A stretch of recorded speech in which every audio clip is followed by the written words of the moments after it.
La sesión 3 es una sesión muy especial. Es una sesión en la que hemos puesto en la misma mesa gente que trabaja en las bodegas, gente que trabaja como viticultor y gente que trabaja en las bodegas y como viticultores. En esta bodega la hemos titulado La visión de las bodegas, claves para una alianza sólida con los viticultores. Es un poco el colofón de la jornada. Luego, como os he dicho, os haré trabajar un poquito. Y en esta sesión la va a dirigir, la va a moderar un viticultor que conocéis y que además de viticultor, pues es comunicador y muchas otras cosas, pero lo que le gusta a él es que le llamemos viticultor. Entonces tenemos aquí con nosotros a Nacho Rincón y Nacho nos va a presentar la tercera mesa que, como os decimos, se titula La visión de las bodegas, claves para una alianza sólida con los viticultores. Adelante, Vale. Nacho. No sé si se me oye. ¿Está ya el micro? Vale, pues venga, vamos a presentar la mesa. Bueno, es la primera vez que hago de moderador, así que nada, espero no defraudar. En una mesa que hay, bueno, un poco mezcla de todo. Primero tenemos a Álvaro Maestro, que es director técnico y enólogo de Bodegas Emilio Moro. Ángel Luis Margüello, director técnico de Red Botter Internacional y Red Lab Spain. Honorio Arroyo, que es viticultor del pueblo de al lado de Aldiorno y presidente de la bodega La Milagrosa, que está en Milagros. Isaac Esteban, que es ingeniero de campo de Pago de los Capellanes. Y Javier Rivero, que es director técnico de la bodega 1076, que es el proyecto que Alma Carrovejas tiene aquí en Fuentenebro. Y bueno, esto lo que vamos a intentar hablar es un poco la relación que tiene entre el viticultor, la relación comercial y las bodegas. Y me gustaría dar, antes de comenzar a hablar, un poco las claves que hay en el sector, sobre todo en Ribera del Duero, porque creo que somos privilegiados. Yo me comunico a diario con cientos de viticultores de muchísimas zonas vitivinícolas de España y lo que está sucediendo en Ribera tenemos la suerte que no pasa en otras zonas. Hay muchos problemas en vender la uva y bueno, y eso está haciendo que mucha gente pues no tenga igual la suerte que tenemos nosotros aquí con el precio y con la manera de vivir la viticultura. Yo creo que aquí ser viticultor ahora es rentable, se puede vivir de ello y esa relación con las bodegas también nos hace que sea más fluida. Entonces, el viticultor, cosas que vemos importantes, que normalmente no pone el precio de la uva, es un precio que se nos viene dado y eso es un tema también conflictivo. La cantidad de kilogramos de una añada es la que genera y define el precio, ¿vale? Aquí llevamos unos años, 3 en concreto, con este 4, que las heladas de primavera y el granizo ha hecho que no tengamos grandes añadas y también ha hecho que los precios se modifiquen. A ver, habrá que ver lo que pase cuando eso no suceda. Las preferencias del consumidor ha cambiado, optando más para vinos más ligeros, vinos blancos, y aquí en Ribera del Duero creo que tenemos 600 hectáreas de albillo. Incertidumbre climática, lo hemos visto todos hace una semana en Fuentenebro con el granizo que ha caído, y esa incertidumbre climática también está haciendo que pequeños viticultores se retiren de este negocio. Y luego, la singularidad que veo yo en Ribera del Duero es que somos cerca de 8.000 viticultores. Muchos de ellos generan o llevan explotaciones de menos de 5 hectáreas y yo creo que eso también nos define, nos da una identidad y afecta a la calidad de la vida. Y un riesgo importante, que es lo que estamos viendo últimamente, que es el riesgo de sobreproducción. Y os dejo un dato: desde el año 2019 al 2024 se han plantado en Ribera del Duero 7.895 hectáreas, que supone el 25% de toda la producción total, que rondará sobre las 31.000. Entonces, bueno, es un dato ahí que os le dejo y vamos a empezar un poco con la primera pregunta, que muchas bodegas afirman que la calidad de la uva define el éxito del vino. Yo creo que aquí están bodegas muy potentes de Ribera del Duero y de España, y desde la perspectiva de una bodega, ¿qué perspectiva tienen en la relación que hay que tener hacia los viticultores en cuanto a la calidad? Empezamos por Álvaro. Bueno, yo creo que esa relación es fundamental. Creo que nadie discute que la calidad del agua es el pilar sobre el que se construyen los grandes vinos. Y en muchos casos los productores de vino también somos viticultores y en muchos casos los productores de vino dependemos en gran medida de los viticultores. Entonces, esa relación es fundamental. Entender por parte del viticultor cuál es el objetivo que tiene la bodega con su uva y por parte de la bodega cuál es el potencial que tiene la uva del viticultor. Se puede conseguir de muchas maneras. Hay viticultores, lógicamente, que necesitan cierto asesoramiento técnico. Eso tiene que ser una obviedad, tiene que ser un soporte que dé la bodega. Y luego también por parte de la bodega ser flexible porque nadie mejor que el viticultor conoce su parcela. Entonces tiene que ser una relación de mucha comunicación, que parece una obviedad, pero yo a veces pongo el ejemplo de que muchas veces falta comunicación hasta en los matrimonios, que pasamos toda la vida juntos, pues muchas veces cuando es una relación comercial o cuando tienes que gestionar muchos viticultores o el viticultor trabaja con varias bodegas, esa comunicación no es del todo fluida. Y luego también a lo que has dicho, la incertidumbre del mercado, esa gestión de precios, cómo se ponen los precios en función de la cantidad de uva, es una dinámica, entre comillas, y espero que se me entienda, de subasteo. Oye, hay poco, el vendedor tiene posición de fuerza, hay mucho, el comprador tiene posición de fuerza.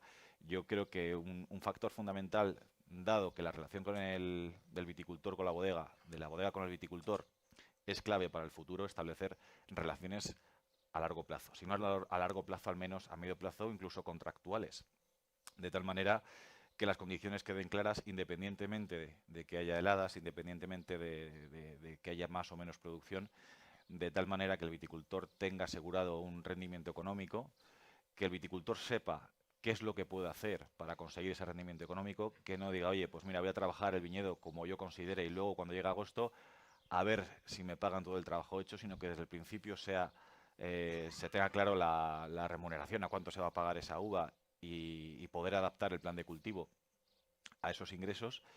Y bueno, luego, por otro lado, aparte de tener esa seguridad, el viticultor se puede meter en inversiones, en desarrollos, en hacer cosas un poquito más arriesgadas, porque entre el seguro y la venta de la producción de uva, entre comillas, asegurada, pues puede meterse en cosas que van a favorecer a largo plazo la calidad y el rendimiento de esa uva.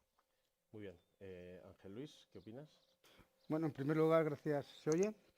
Bueno, gracias por la invitación y es un placer estar con vosotros. ¿Qué opino?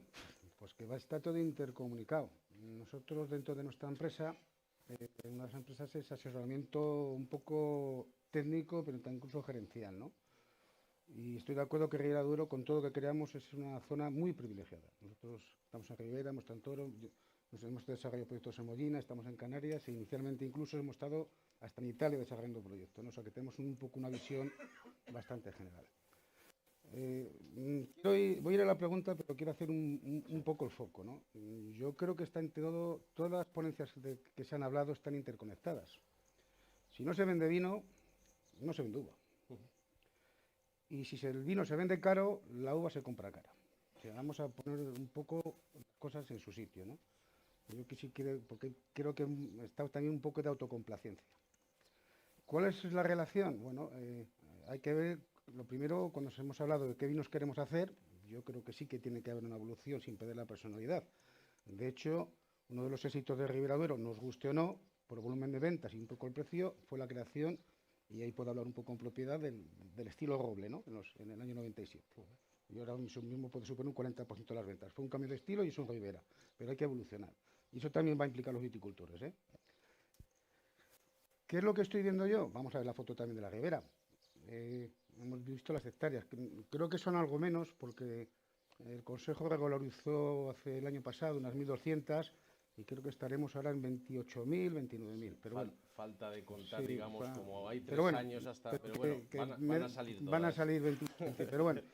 Pero lo que sí es cierto es la foto del agua que tenemos. Entonces, hasta el año 90, quiero recordar,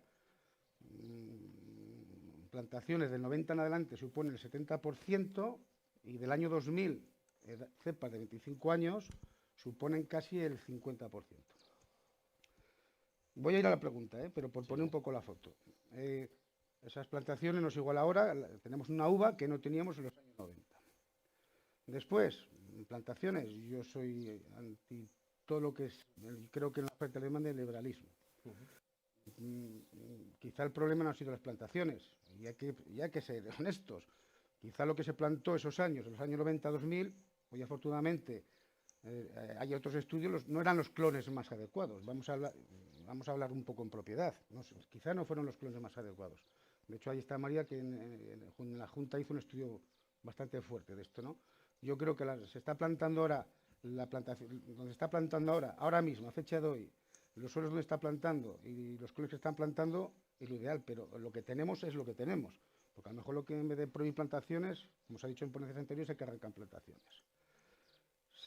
Con esta foto, ahora vamos a la relación bodega-viticultor. Vamos a ver, podemos decir que un viticultor, como ha dicho Tomás, puede ganar 12.000 euros netos, 14.000, pero la realidad es la realidad. Y la oferta y la demanda lo impone. Viene un cosechón y todos somos conscientes de que la uva este año va a bajar. O sea, eso es así. ¿Qué es lo que creo que se hace? Por ejemplo, en Australia ya se hacía hace bastante tiempo y lo ha propuesto Álvaro. Yo creo que cada bodega, cada viticultor tiene que saber la rentabilidad que tiene, porque no hay mano de obra. No hay mano de obra. Entonces, si yo tengo que tener una uva, no voy a decir precios, una uva de gama media, pues tendré que adecuar unos costes y bodegas de gama media. Y si quiero tener una parcelita de viñedo viejo de 90 años, pues esa uva tiene que tener un coste distinto. Y lo que sí que creo, porque es que es fundamental para las bodegas, son acuerdos de precio un poco estables. No puede ser que en una bodega el coste de materia prima oscile, que es un coste muy importante, tenga oscilaciones de un 30%. Porque ¿cómo voy a justificar yo luego mi venta con oscilaciones de un 30% en el mercado? Es inviable. Creo que acuerdos a medio plazo son fundamentales. Vale, pasamos a Honorio. A mí me hace mucha ilusión que esté aquí, porque Honorio es el presidente de la cooperativa, y yo creo que las cooperativas fueron muy importantes para la creación de la denominación de origen y siguen siendo muy importantes porque para mí mucha de la mejor uva de Ribera la gestionan cooperativas, aunque muchas veces tendemos más a las grandes marcas y a las grandes bodegas. Entonces, bueno, Honorio, desde tu perspectiva como viticultor en el páramo, pues ¿cómo ves esa relación que hay, igual distinta, que no es lo mismo una bodega privada que una cooperativa, pero cómo veis y cómo gestionáis vosotros esa relación entre la gente que forma la cooperativa, los viticultores y la bodega? Bueno, en primer lugar, gracias a la organización por haberme invitado, y perdonadme porque soy parco en palabras. Lo primero es lo mío no es estar hablando mucho. ¿Cómo nos relacionamos? Pues es diferente completamente de una cooperativa a una bodega privada, porque la estructura es diferente. Nosotros tenemos la obligación siempre de recibir toda la uva del cooperativo. Entonces, las bodegas privadas pueden escoger la uva, pueden ir de diferente manera. Nosotros no. Pero así todo siempre primamos la calidad. Tenemos una empresa exterior para que nos asesore y nos lleve la calidad del viñedo. Y muchas más cosas diferentes. Y luego otra cosa, que las cooperativas asentan población en el medio rural, porque son pequeños productores con sus familias las que sujetan en el medio rural y viven en el medio rural, que eso no está contemplado en otras cosas, en las bodegas privadas. Yo creo que hay una relación también entre la singularidad de Ribera con la cantidad de pequeños viticultores que hay, y está cambiando un poco eso. Ya estamos viendo todo el mundo quién están plantando viñas y quién se está quedando con la mayoría del viñedo. Y no sé si ese cambio también de lo que es nuestra identidad nos puede llevar a cambiar las cosas en los precios y en la calidad de esos viñedos. Pero bueno, podemos ir hablándolo más adelante. Isad, ¿nos comentas tu perspectiva? Sí, buenos días. Sí que se oye, creo, ¿verdad? Sí. Vamos a ver, yo creo que ya más o menos se ha dicho que Ribera al final es una denominación que yo llamo adulta en el sentido no por la edad que tiene, sino por la configuración.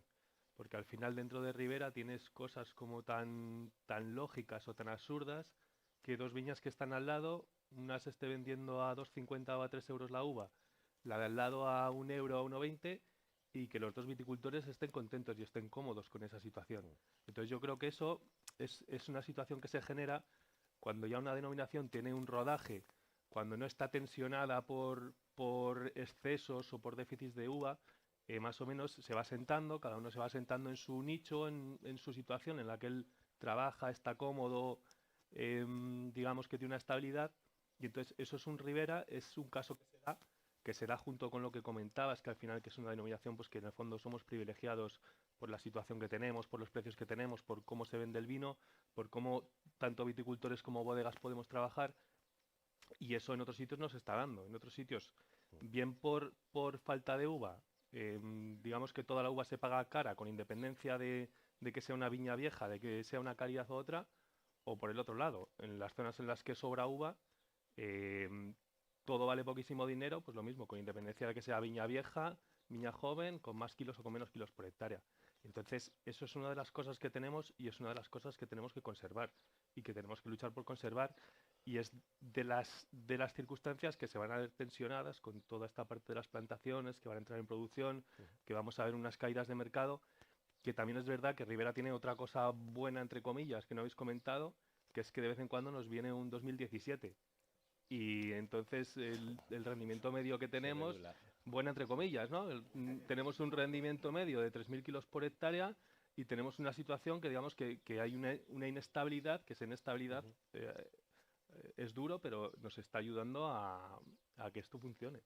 Y es así. También es verdad que ese 2017 es el que ha provocado en parte esta situación de la demanda de uva, de las nuevas plantaciones y de que todo se haya ido un poco al traste. También creo que los que llevamos un año en esto ya, unos años en esto, lo hemos vivido. O sea, y muchos nos acordamos del año 98, del año 99, de cuando se empezó a pagar la uva de repente a 500 pelas sin motivo, también motivado por una helada, y como luego 5 años después sobraba uva. Y se vendía la uva, se mal vendía, y yo recuerdo que en aquella época vendimiábamos, íbamos a descargar, y descargabas un poco a escondidas a ver si no sé a qué viniese el de la bodega y te decía, oye, por favor no me traigas más uva que ya estoy lleno. Entonces, esta situación, digamos que ya la hemos vivido, sabemos que viene, o sea, todos somos conscientes de que viene y de que vamos a tener unos años, pues, relativamente complicados. A lo mejor viene un 2027 y nos lo arregla también, ¿no? Y nos hace una regulación de mercado, pero bueno, o sea, es una broma, pero no es ahí, está en el trasfondo. Si tú te coges las estadísticas de Rioja, por ejemplo, de hectáreas y producciones, tienes una producción más o menos constante, tienes un rendimiento medio que está en torno a 6.000 y pico kilos por hectárea, oscilando de añadas malas 5.000 y pico, añadas normales 6.000 y pico kilos por hectárea. Si te coges esa estadística en Ribera, creo que hay 3 años en los que el rendimiento medio está por encima de 5.000 kilos. O sea, el rendimiento medio en Ribera son 4.000 y pico, 4.500, un 2017 3.000 y pico. Entonces, al final, hay muchas circunstancias que están influyendo en esto. Hay muchas circunstancias también, me estoy yendo un poco del tema, que era la calidad. Sí, bueno, pero todo esto ha venido un poquillo. Pero bueno, está todo relacionado. Estamos plantando viña, pero estamos plantando viña en zonas cada vez más extremas. O sea, la Ribera está creciendo, pero está creciendo por su parte norte, por su parte sur y por la parte de Soria, que son las más complicadas. Y es donde el año que nos viene un hielo, donde más nos afecta, donde la situación es más cambiante, donde los rendimientos son más bajos, donde es más difícil producir. Entonces, yo no sé hasta qué punto, no se valora hasta qué punto esa suma de hectáreas va a afectar al total. Está claro que en años buenos sí, pero en años malos no tanto. Y de hecho, creo que el año más productivo de Ribera fue y sigue siendo el 16, el año en el que se consiguió el récord de kilos. Entonces, desde ese 2016 hemos plantado mucho. Hay muchas fincas que han entrado a la producción y no hemos llegado a esos 130 millones de kilos. Este año, si no pasa nada, lo vamos a superar. Pero bueno, al final lo que iba es que hay muchas cosas, hay muchas interacciones, pero que a mí sí que me parece fundamental intentar conservar esa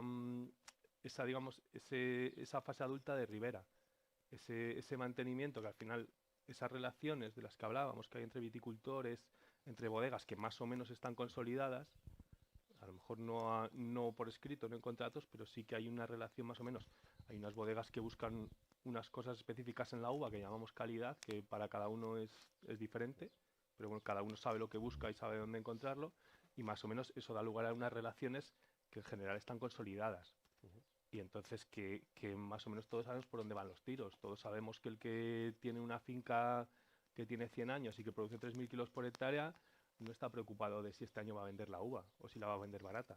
Entonces todos sabemos más o menos por dónde van los tiros. Muy Entonces, bien. no he contestado a nada, pero No te preocupes que va a haber oportunidades. Javier, tu visión. Bueno, esto es lo bueno de... ¿Se escucha? Sí. Esto es lo bueno de hablar al último, que ya lo Has habéis dicho recogido. todo. A ver, yo creo que es fundamental, en primer lugar, qué tipo de vino queremos hacer, a dónde queremos llegar y el posicionamiento de ese vino. A partir de ahí, tenemos que llegar al pueblo donde queramos elaborar ese vino y contar con los viticultores, que son las personas que han apostado por ese pueblo.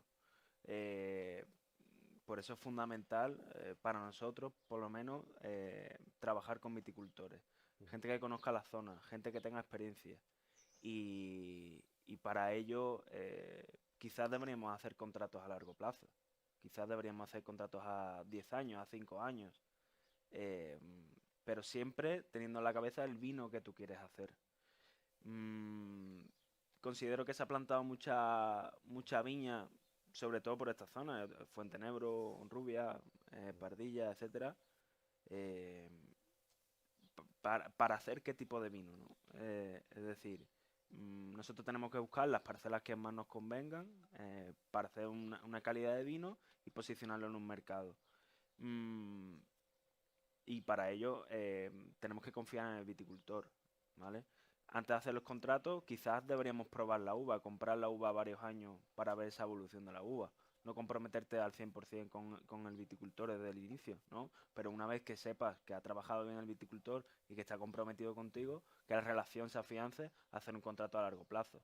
Y ya no es solo para beneficiar al viticultor, al revés, es para beneficiar a la bodega también, ¿vale?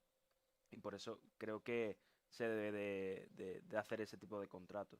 Y después, claro, si haces un contrato pagando la uva a 1,20 €, ¿no? Pues a lo mejor ese contrato no le convence tanto al viticultor. Por eso creo que debemos de pagar un poco más la uva. Ujú.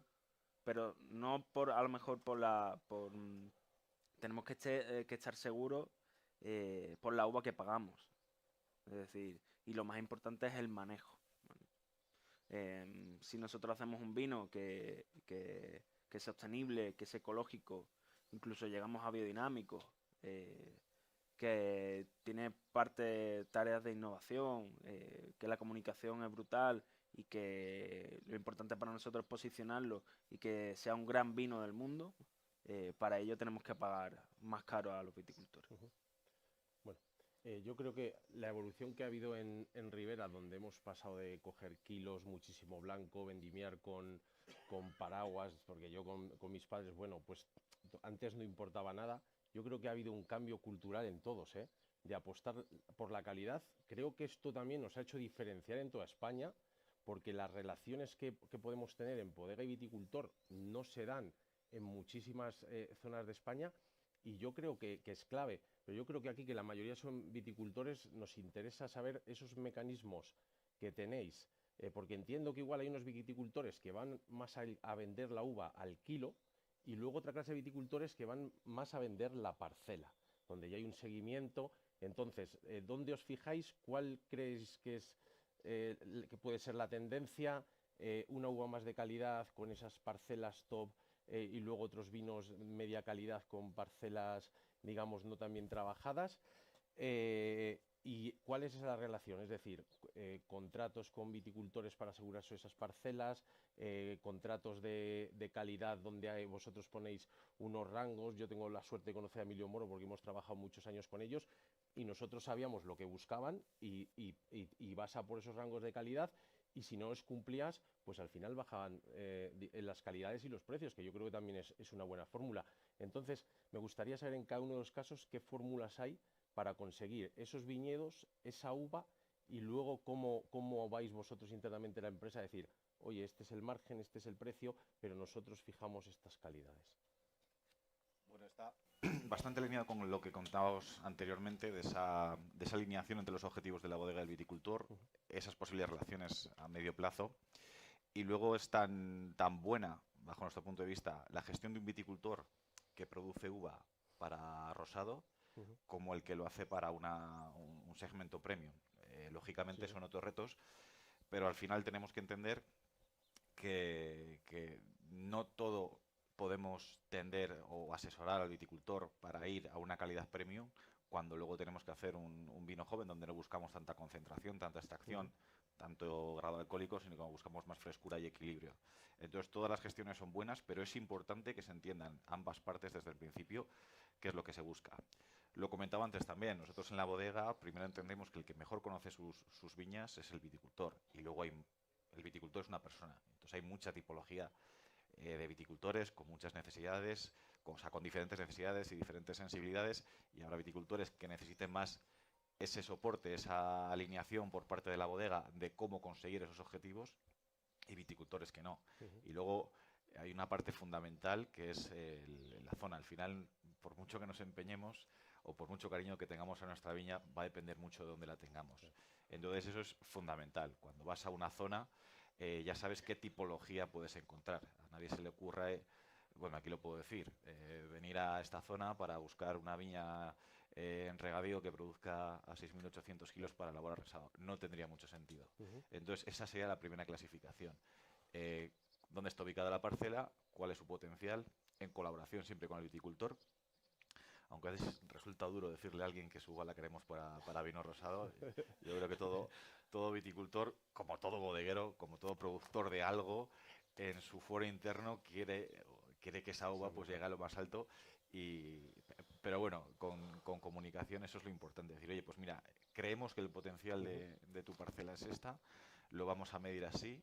Por poner ejemplos concretos, quizás en rosado primemos más la acidez con la que llega el mosto al 15 de septiembre, mientras que en vinos tintos primemos más el potencial de color o estación. Entonces, esos parámetros, dejarles claros, decir cómo se puede medir, y en caso de que el viticultor lo necesite, decir cómo se puede fomentar, desde aclareos, manejo de la canopia, manejo del suelo, etcétera. Nosotros lo que trabajamos en ecológico es producción propia, pero en caso de que trabajáramos con producción ecológica, pues ahí también el asesoramiento podría ir más allá. Al final es una relación. Yo muchas veces pongo el ejemplo, nosotros somos una bodega bastante grande para lo que es el contexto de la zona, entonces trabajamos con distintos departamentos. Yo digamos que soy el proveedor de mi departamento comercial, y depende del que el departamento comercial venda el vino, bueno, depende de que el financiero lo cobre, para poder seguir trabajando en lo que me gusta. Entonces yo tengo unos requerimientos de comercial, porque comercial es el que habla con el cliente y decimos, muy bien, venimos elaborando vino 30 años y el vino que elaboramos no es el mismo hace de 30 años, entonces tiene que haber esa comunicación de mi compañero que está en ventas con el cliente y de mi compañero que está en ventas conmigo, y luego conmigo con el departamento de viticultura y finalmente el departamento de viticultura con el viticultor. Tiene que ser comunicación muy fluida, muy dinámica y sobre todo transparente. Genial. Ángeles. Bueno, yo creo que es poco responder, ya se ha comentado, ¿no? Yo sí que creo que tiene que haber contratos un poco a medio plazo, ¿no? Es cierto que la Ribera, pues esa simbiosis viticultor-bodega, sabe que al final el viticultor más o menos tiene la uva colocada, ¿no? Que no sucede en otras zonas, insisto. Yo creo que al final todo tiene... Voy un poquito quizás más de lo que es viticultura, pero toda la viticultura es rentabilidad. O sea, todos los eslabones de la cadena tienen que tener rentabilidad. El departamento, la bodega tiene que tener rentabilidad, el viticultor tiene que tener rentabilidad y los distribuidores también tienen que tener rentabilidad, ¿no? Pero es que lo he comentado antes. La Ribera es muy variopinta en precios, o sea, es que tenemos desde marcas históricas como la Sicilia, grandes bodegas como Matarromera, Emilio Moro, Carrodejas, Postigo, y no nos engañemos, también hay bodegas, a lo mejor son el 50% de las ventas que van a otros mercados de estos precios, y es el 50% de las ventas. Eso, o sea, no se puede desviar de la realidad. ¿Que tiene que haber una simbiosis con el viticultor? Pues depende de cada bodega. Por ejemplo, Álvaro lo ha explicado muy bien, es una bodega que tiene un perfil de vino, sabe lo que quiere, puede tener un contrato de medio plazo, puede haber asesoramiento. Lo que está claro que cuanto más el nivel de calidad, más puede ser la integración. Si el nivel de calidad y por último rentabilidad, porque al final es rentabilidad. Si la rentabilidad es menor y voy a volumen, pues a lo mejor yo como bodega, la bodega le puede... No hable yo hablo un poco de la foto porque estoy en varias bodegas. Pues a lo mejor la foto lo que prefiere es menos... Un poco más de tino, no prefiere tanta calidad, pero prefiere ese ajuste en precio. O sea, cada bodega es un mundo. Y luego la Ribera sí que tiene una singularidad, que es un poco complicado en este tipo de contratos. y creo que todos lo hemos comprobado, ¿no? Si podemos ir a otras zonas como es Mancha, Rioja, Valencia, etcétera, digamos más o menos hay una homogeneidad en las cosechas. Yo llevo también muchos años en la Ribera del Duero y, joder, la cosecha que parece buena resulta que luego te madura mal, te llueve menos, esta se te va más, esta misma parcela, cuando abres esta misma parcela un año se te va a 16 grados y no te madura, un año no te madura, la cosecha parece que va a ser buena y es que hay mucha disparidad de cosechas. O sea, si por lo menos la cosecha del 20, 21, 22, 23, 24, estoy convencido de que los departamentos de las bodegas y los viticultores han hecho más o menos las mismas labores para buscar el tipo de uva y el vino y la uva es completamente distinta y el vino es completamente distinto. Y eso lo tiene la Ribera para lo bueno o para lo malo. Entonces eso es que es un hándicap para ese tipo de contratos, ¿no? Yo creo que las bodegas, el departamento técnico, que se lo puedan permitir, tiene que haber mucha integración con el viticultor, pero es que estamos hablando de cosas obvias. Sí, sí. Y hay bodegas que pues, no se lo pueden permitir. Y es que tenemos varios tipos de uva, nos guste o no nos guste. Está claro. A ver, Honorio, desde tu punto de vista, pues cómo trabajáis en la cooperativa y cómo fijáis esos precios a lo largo del año. Nosotros en la cooperativa, ya te he dicho, primamos la calidad. Vamos a siempre intentamos que la calidad sea lo primero. Con los viticultores, pues se los intenta asesorar, pues de que hagan las cosas como tiene que ser, de sus podas en verde, para llevar un control completo. Y luego los precios, pues nosotros es cuando se vende el vino, es cuando se empieza a pensar a qué precio puedes pagar la uva, porque la cooperativa se autofinancia ella sola. Sí, sí. No es decir, voy a pedir un crédito, te pago a tanto y luego te salgan las cuentas. Tienes que dar siempre unos beneficios. Entonces es completamente diferente una cooperativa a una bodega privada el funcionamiento. En la calidad de los productos, lo mismo. Y que una privada que una cooperativa. Pero en el funcionamiento es completamente diferente. Bueno, porque nosotros, ya te he dicho que tenemos que ir con los socios. Tenemos que atender a los socios. Y los socios tienen que responder con la bodega. Porque si no, no puede ser. Personalmente, muchas veces me parece heroico con los precios que se han mantenido en Ribera del Duero, que mucha gente apueste todavía por cooperativas. Entonces, a mí me parece algo que es de resañar, que estén ahí, que sigan funcionando, que también es algo singular en Ribera. Tienes que pensar que yo pienso que yo estoy trabajando por mi bodega. Soy un cooperativista, pero yo siento que la cooperativa es mi bodega. Claro. Si no tienes ese sentimiento por lo tuyo, no vas a ir a ningún lado. Que individualmente podrías económicamente sacar más si tu producto lo hubieses ido a vender a una bodega privada, pues sí, pero oye, en esta vida no todos tenemos el mismo concepto de... Yo creo que en la cooperativa sí que tienes esa tranquilidad de que tu uva está vendida. Lo complejo que veo yo en esta uva, digamos, más premium, es decir, tú muchas veces no puedes hacer contratos a 4 o 5 años, porque si yo tengo una uva premium a un precio alto ya especificado, te viene un granizo como un 10 de septiembre y tu uva ya no es premium. Entonces esa uva ya se ha caído del contrato que has firmado. Entiendo que eso también es complejo, vosotros que manejáis también ciertos... Son cláusulas. Eso es. Cláusulas. Si el granizo te cae en vendimias, justo antes de vendimiar, pues y ya se ha firmado el contrato, pues sí que hay una bonificación, no del precio total, pero sí hay un compromiso bajo esa compra de uva. Y yo quería decir que bueno, que al final la Ribera del Duero ha crecido tanto y se ha posicionado también por la diversificación. Tenemos desde los vinos más caros del mundo hasta vinos de rotación, y eso hace que crezca la denominación de origen. Creo que es importante saber lo que estás haciendo. Nosotros, por ejemplo, queremos ir a posicionar el vino a nivel mundial, a hacer un gran vino, y para ello fijamos un contrato a largo plazo con viticultores. Pagamos bien la uva, pero exigimos ciertos requisitos, como por ejemplo que se metan en agricultura ecológica. Para nosotros es fundamental. ¿Por qué? Porque eso nos va a servir para posicionarlo a un nivel, ¿no? Y por eso un poco la historia de los contratos y esos precios también. Exigimos, pero siempre intentamos la coherencia entre viticultor y bodega. Ajá. que para mí es lo más fundamental. Muy bien. Isaac. Mm, Yo pienso que al final lo justo sería que el precio de la uva vaya ligado al vino dentro de una bodega, ya hablo, ¿no? Que el precio de esa uva vaya ligado al vino en el que acaba esa uva.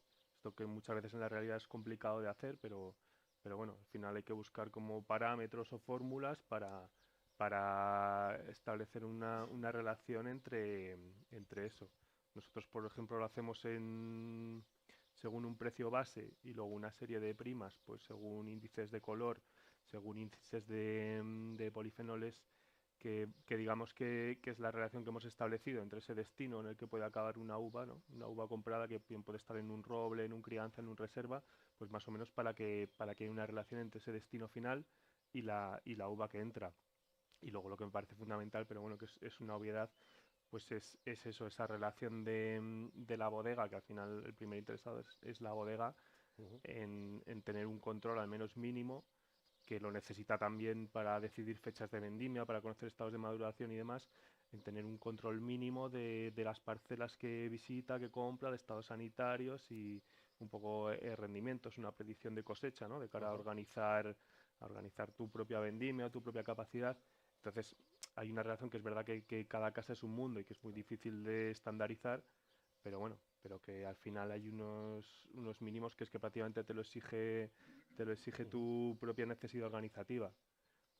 Entonces, en ese sentido pienso eso. Y en los contratos, el problema de los contratos, que también se ha comentado en Ribera, Sí, es eso, que al final es una vendimia tan cambiante que es muy difícil complicado. establecer, poner por escrito esos términos, porque si te coges casi cualquier contrato de los que haya en Ribera, podrías decir que todos los años hay algún parámetro que se sale de la fórmula, ¿no? Y que los contratos incluso no serían válidos. Entonces tiene que haber como una cierta flexibilidad, sabiendo Ajá. todos dónde estamos y sabiendo que, bueno, que cada año es un mundo, que no una piedra, ¿no? Como decíamos, que en el caso de una piedra, que es una desgracia, pues a lo mejor, evidentemente hay que tener una cláusula diciendo qué pasa en esos casos y que Claro. todo el mundo sea consciente, pero bueno, ya con otros parámetros de si llegamos a un color, de si tenemos un rendimiento, de si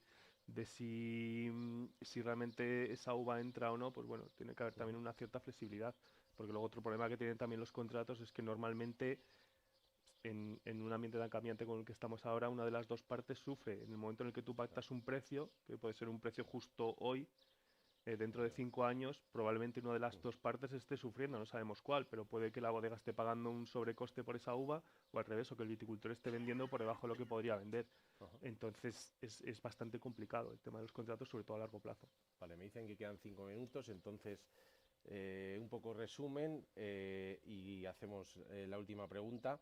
Yo creo que hemos vivido todos aquí, el primero como un odio irreconciliable entre bodega y viticultor, eso siempre ha existido, y ahora un cambio donde el viticultor y la bodega se conocen las parcelas, incluso hacen encuentros entre viticultores, hablamos de sostenibilidad, hablamos de viñedo ecológico. Yo creo que ese cambio está ahí y está cambiando hacia mejor, porque tú sentirte parte de esa bodega, pues yo creo que es algo que o pensaba que no íbamos a vivir y está sucediendo con muchas bodegas. Entonces, la pregunta sería, ¿cómo pueden viticultores y bodegas fortalecer conjuntamente la cadena de valor y generar nuevas oportunidades? Y yo esta mañana, bien temprano, he preguntado a la inteligencia artificial antes de venir las ventajas de futuro de Ribera del Duero y los inconvenientes. Y yo creo que un poco ha dado en todas las cosas que hemos hablado esta jornada. Y os va a resultar gracioso. Ventajas de futuro de Ribera del Duero. Prestigio de marca consolidada, yo creo que estamos de acuerdo en eso. Viñedo viejo y viñedo singular. Capacidad de exportación creciente. Atracción del enoturismo. Ya bueno, aquí jugamos con el enoturismo, que está funcionando también muy bien en Ribera. Innovaciones enológicas. Todo el mundo sabemos que ha cambiado todo en cuestión de a la hora de plantar, de gestionar nuestro viñedo.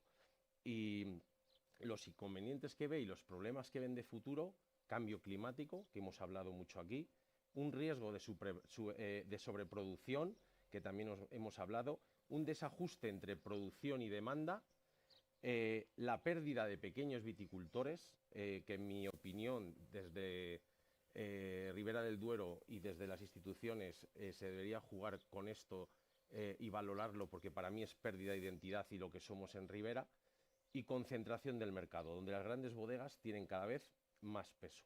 Entonces, ese es un poco el resumen que ha hecho la IA, que yo creo que ha coincidido con lo que hemos hablado. A cuestión de hacer un poco resumen cada uno, pues, ¿qué pensáis de esa relación entre viticultores en bodega y cuál es el futuro que nos espera en esa unión entre bodega y viticultor, en concreto en vuestras bodegas? Yo creo, y ahí la IA estoy de acuerdo en casi todo, pero se le ha escapado la mayor fortaleza que creo que tenemos en esta zona, que es que tenemos un clima único. No voy a entrar en consideraciones si es mejor o peor, creo que es lo que más podría definir el carácter de Ribera del Duero, es su clima. Aparte, podríamos entrar en consideraciones de suelo o de manejo de muchas cosas más, o de nuevas tecnologías en bodega. Creo que el viñedo viejo no es uno de nuestros fuertes, si nos comparamos con vecinos, pero el clima es único y eso siempre va a ser un factor diferenciador, para lo bueno y para lo malo. Es un clima extremo con sus inconvenientes. Y en cuanto a la relación de las bodegas con el viticultor, yo creo que vamos a ir a un sector cada vez más profesionalizado. Lo mismo, es una consecuencia que no todos son cosas buenas ni cosas malas. Quizás las cosas malas es que viticultores pequeños a los que les cueste un poco tecnificarse se van a quedar un poco atrás, porque al final, bueno, yo llevo 20 años en la bodega y he visto cuadernos de campo escritos en la servilleta del barcampo. Entonces, claro, eso llega un momento que no es admisible, ya no solo por el producto, sino por las administraciones. Entonces, ese viticultor un poco de domingo tan entrañable y que podía sacar un producto absolutamente sensacional, si no se adapta a una relación más profesional, si no entiende esa producción de uva como al final una actividad económica que tiene unos costes y unos márgenes comerciales, le va a costar un poco subirse. El futuro no soy muy objetivo, yo soy un optimista patológico, lo veo muy bien, porque tenemos esa ventaja competitiva que no todo el mundo tiene, que es el clima. A nivel de sobreproducción, entre comillas, que ha llegado un desacople entre oferta y demanda, pues al final yo creo que si somos capaces de ofrecer, ya no solo a nivel nacional, sino a nivel del mundo, un producto de alto valor añadido en el que los viticultores son claves, creo que se va a poder superar y cada vez vamos a tener mejor uva y mejor vino. Ajá, genial. Sí, bueno, volver un poco a lo mismo. Yo creo que, yo por existir sí creo en los contratos a medio plazo. Otra cosa es que haya que articular esas posibles salvedades de riesgos, enfermedades, pero creo que eso es fundamental, sobre todo para que haya más implicación, porque eso obliga a una más implicación. El viticultor se ha comentado, tenemos que hacer uva de calidad, Ribera del Duero hace uva de calidad y las bodegas tenemos que hacer el viticultor para hacer uva de calidad. Pero yo siempre digo calidad y rentabilidad. Yo puedo hacer una uva de A, B, C, de 6.000 kilos, 2.000 o 3.000. Y la de 2.000 tiene que tener en su segmento mucha calidad, pero es que la de 6.000 no quiere decir que sea mala. En su segmento tiene que ser de calidad. Es un poco lo que quiero decir. Y bueno, yo también soy optimista con la Ribera. Creo que, por poner un ejemplo, o sea, nosotros porque no salimos, pero salimos un poquito más, no es una zona tan mala. Creo que de las pocas zonas, aunque no lo creamos, sí que hay una diferenciación en el precio de la uva. Yo hasta, no espero que si hago un riojano que me perdone, pero yo hasta hace poquito he visto en Rioja, cosa que aquí no sucede, vinos de 70 euros y vinos de 10, el diferencial de precio de la uva eran 10 céntimos. Para que lo veamos, eso en Ribera afortunadamente no sucede. Para que veamos un poco también la zona que tenemos, que sí que somos maduros y creo que ha habido una buena relación entre bodegas y viticultores. Yo soy optimista y creo que el potencial que tenemos no lo tiene nadie. Es que yo creo que es la mejor zona no voy a decir del mundo, pero de España para hacer pintos, seguro. Sí. La relación entre bodega y viticultores tiene que existir, ha existido y tendrá que seguir existiendo. Y cuanto más comunicación haya entre ellos, mejor. Para sacar mejores, en resumida, para sacar mejores vinos. Porque es lo que estamos todos, en sacar mejor vinos para poderlos vender mejor. Y si no hay comunicación y entendimiento, no vamos a ningún lado. Y en el futuro de la Ribera puede ser muy halagüeño siempre que no nos pasemos en las producciones que puede ocurrir. Que si no vamos este año a 150 millones de kilos, a ver dónde nos metemos. Y puede ocurrir este año. O sea, yo en esa misma línea pienso que prácticamente hay como dos riberas. Que hay una ribera que es la que está consolidada, que es la que, digamos, que no le preocupa esta parte de la sobreproducción o de los 150 millones de kilos, porque más o menos van a seguir haciendo lo que están haciendo hasta ahora y que no van a tener problemas, pero sí que creo que hay una parte del mercado que se va a tensionar que van a ser pues esos 30 millones de kilos, que a lo mejor son los que no tienen destino claro, que pueden acabar incluso fuera de Ribera, pueden acabar a bajo precio. Y al final, se ha comentado antes también, es parte del problema que hubo en su día con Rueda o que ha podido haber en Rioja, que puede llegar un momento en el que te encuentres en un lineal un reserva de Ribera a 2 euros o a 2,50 y lleva una contra que pone Ribera detrás, igual que cualquiera de los vinos que se vendían a 100 euros en Kansas, ¿no? Claro. Lleva la misma contra. Entonces, eso que puede perjudicar la imagen general de Ribera, si se queda en una cosa anecdótica o tal, pues bueno, no pasará nada, pero si eso se generaliza puede llegar a ser un problema, que el ejemplo que decíamos antes es Rueda, es un ejemplo clarísimo, ¿no? Sí, sí. Y en Rueda, y yo coincido con Tomás en que Rueda la Verdejo es una gran variedad y en Rueda hay unos vinos bestiales. O sea, pero sin embargo es una imagen que se ha denostado un poco por el tema del supermercado, de bajos precios y de la competencia, que también es algo lógico que cuando no se vende, pues bueno, la gente se mueve y va donde sea y vende al precio que sea. Entonces pienso eso, pienso que hay dos riberas y que una es estable pero que la otra tiene que estabilizarse y que va a costar 7, 8 o 10 años que se estabilice. Ajá, gracias. Javier. Bueno, yo en relación de lo que ha dicho Isaac, yo creo que los mejores vinos de Rueda no están dentro de la denominación de origen y quizás aquí hay que apretar un poco y quizás por las sobreproducciones que pueda haber este año de 150 millones de kilos, a lo mejor el Consejo debería ajustar el tema de los rendimientos o invertir más en personal que controle las producciones en las parcelas. Lo dejo ahí. Yo creo legalmente existe una fórmula, pero creo que es el 10%, es decir, o pueden bajar a 6.300 o pueden subir a 7.600. Quizás sea una opción también muy válida para un año que se espera mucha uva. Sí, un año se subió, sí. Porque sí lo creo que puede que haya un poco de burbuja aquí. Sí. Lo que tengo claro es que tanto vinos económicos como vinos caros, todos los vinos y cada vez están más buenos. Todos los vinos son correctos. Eso es una cosa buena que tenemos. Y otra cosa que vemos en el mercado cuando vamos a ferias, cuando visitamos clientes, que cada vez hay más estilos diferentes dentro de la Ribera del Duero. Vinos frescos, vinos más concentrados, vinos más maduros, vinos menos maduros. Y eso creo que hace fuerte a la denominación, porque llega a ciertos mercados que antes no llegábamos. Y eso es riqueza para la denominación, y para los vinos de Ribera y para esta gran zona. Bien, pues nada, como resumen, mensaje optimista. Veremos lo que pasa, porque bueno, nos toca caminar juntos. Así que nada, muchas gracias.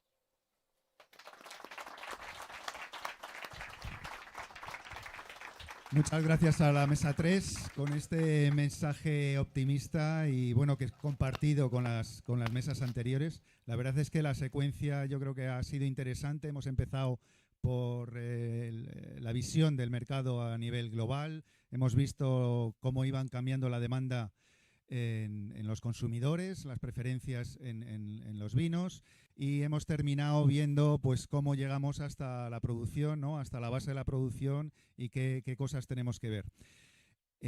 Pero nos falta una parte importante, que sois vosotros.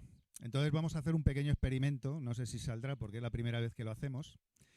Vais a sacar vuestros teléfonos, antes os he dicho que los apagarais, los podéis encender ahora. Voy a ver si funciona, ¿vale? Vamos a hacerlo en directo. Os voy a enviar un enlace, vais a recibirlo ahora, creo.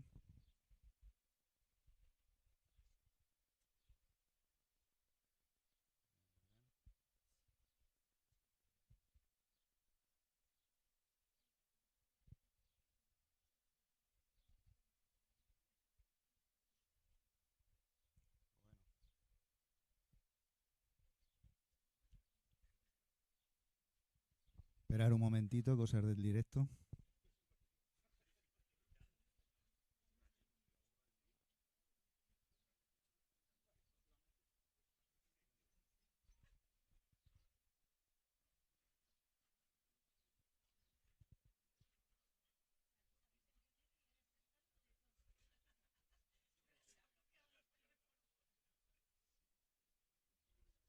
¿Os ha llegado un enlace? ¿Os está llegando? Sí. Al que no le llegue puede pedirle al de al lado y le pasa el enlace, ¿de acuerdo? ¿Lo tenéis? Sí.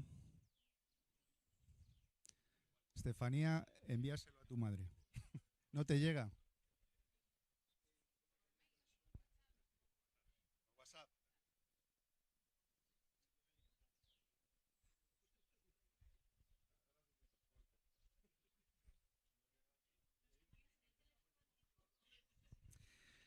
Bueno, pues estamos ahí. Si veis, tendréis ahí una pregunta, ¿no? La primera pregunta, que es la que viene aquí. La primera pregunta, porque queremos saber vuestra opinión también, es ¿cuál es, después de haber escuchado a todos los ponentes, para vosotros cuáles son los principales riesgos que tiene ahora mismo el mercado de la uva? Podéis ir seleccionando cada uno la opción que creáis que se ajusta más después de haber escuchado a cómo estamos. Va ganando el cambio climático y los costes de producción, de los que hemos estado hablando bastante. Definitivamente no estáis preocupados por los cambios en el mercado global.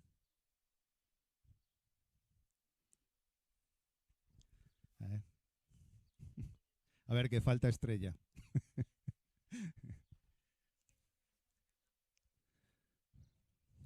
Vamos a seguir los costes de producción, los cambios en la preferencia de los consumidores, también los estáis valorando como principales riesgos.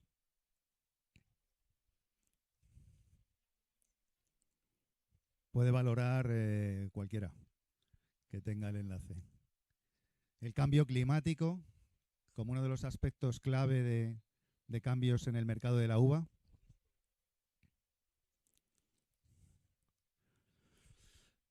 Lo vamos a dejar ahí. Tenemos el ranking en el cambio climático, el primero, los cambios en la preferencia del consumidor como algo también importante, relevando, que va subiendo, los costes de producción y, por último, los cambios en el mercado global, que no los consideráis relevantes o no tan relevantes, ¿vale? Vamos a ir con la siguiente pregunta. Vamos a pasar, ya estamos ahí. Aquí tenéis 3 opciones y la pregunta es ¿cómo se puede alcanzar y mantener el mercado de calidad, del que hemos estado hablando tantas veces y el que puede suponer una diferenciación en cuanto al mercado de la uva también?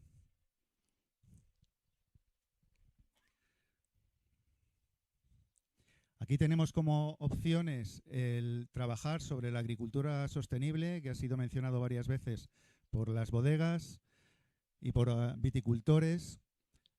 El aspecto de la colaboración entre bodega y viticultor como un tema importante.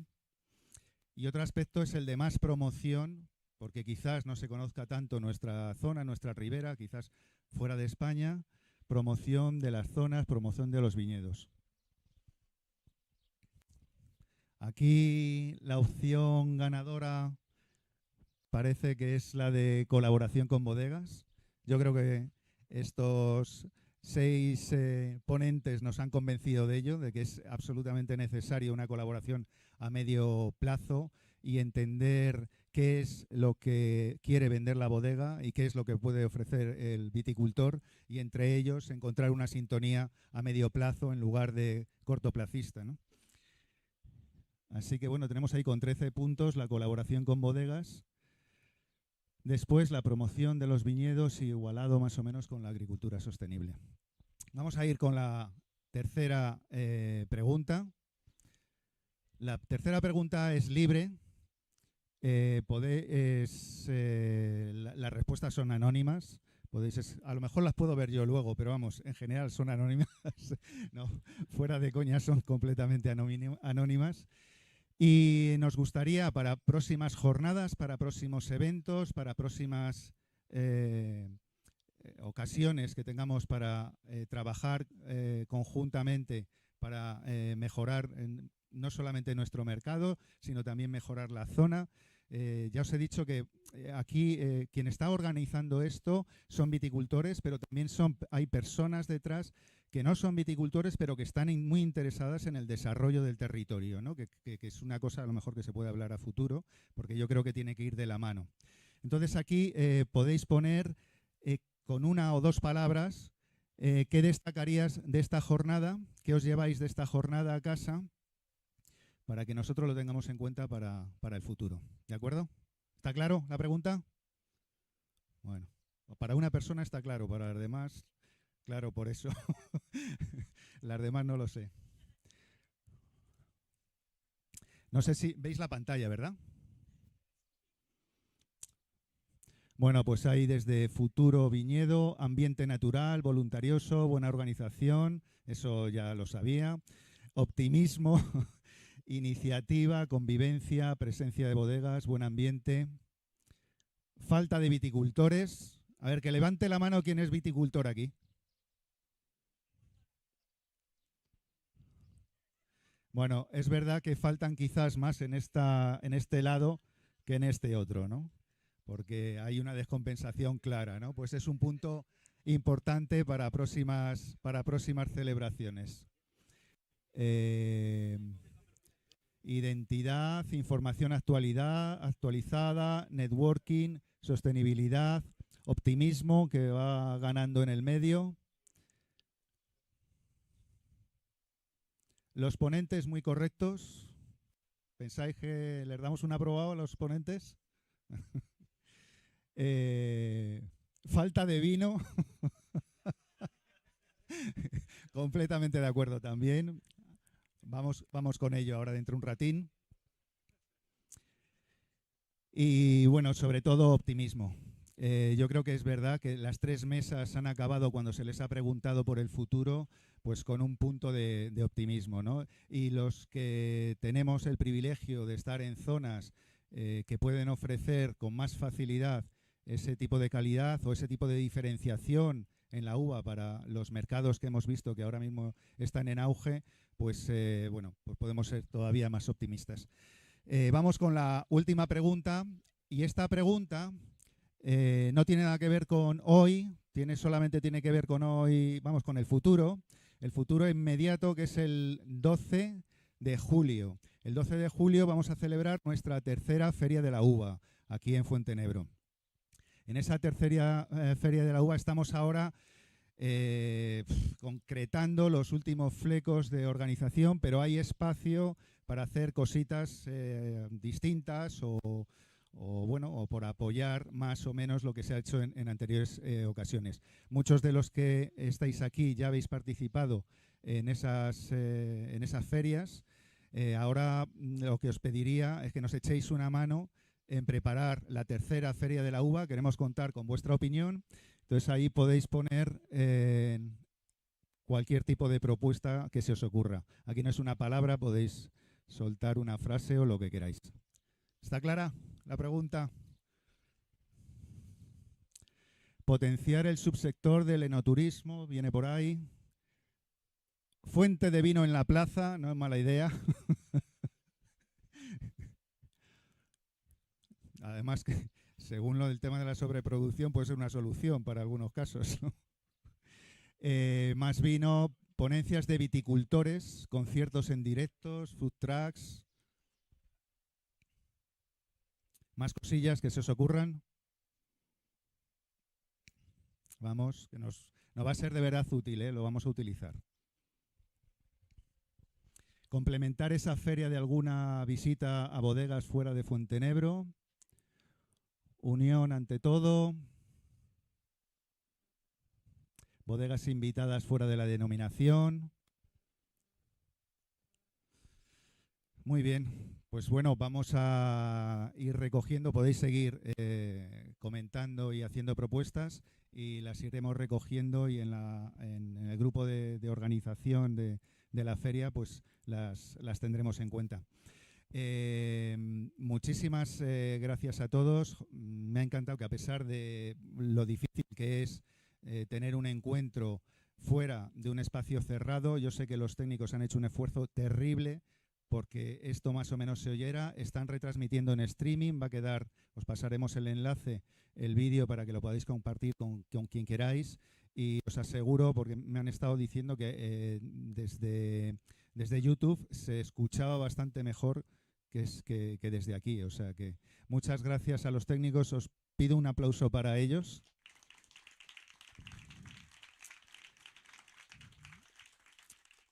Y ahora, incluso antes de que actúe, pero bueno, sé cómo va a salir, os pido un aplauso también para otra persona que es la que nos ha cedido el espacio, la que nos va a preparar ese vino que tanto anheláis y algo para picar para acompañarlo. Un aplauso para Bego, por favor.